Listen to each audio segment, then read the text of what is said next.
I greet you in Jesus' precious name. It is Wednesday morning, the 3rd of June, 2026, and this is your friend, Angus Buchan, with a thought for the day.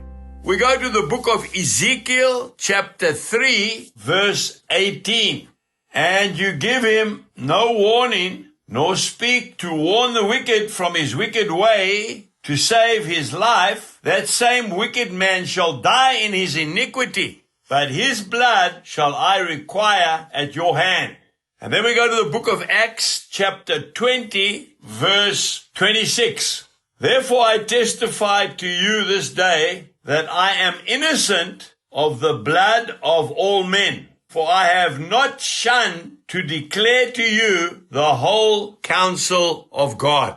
You and I have an obligation to tell people about Jesus, starting with our own families.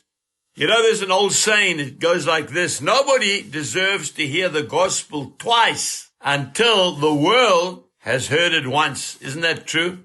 You know, we live on a farm. We've got lots of horses on this farm. You can take a horse to water, but you can't make him drink. Isn't that right? We need to tell people they need Jesus Christ in order to be saved. If we don't tell them, and the Holy Spirit has prompted us to tell them, then their blood shall be on our hands. That's what Paul is saying, and that's what the book of Ezekiel is saying. But don't try and force them.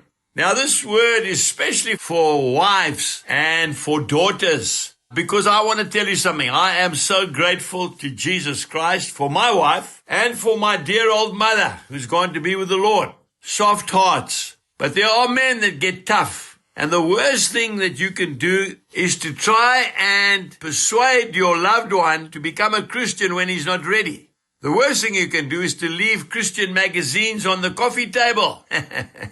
I'm laughing, but it's not funny. Those men are not stupid. They know exactly what you're trying to do. So what must we do? You must pray, and you must ask God to soften their hearts. But don't try and force them, because you'll probably push them the other way.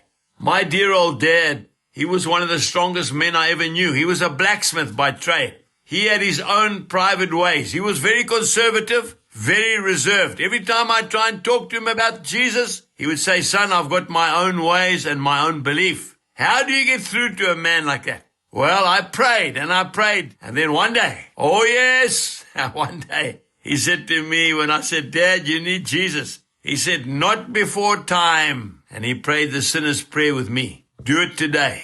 Pray, get ready, and then tell them about the love of Jesus. God bless you and have a wonderful day. Goodbye.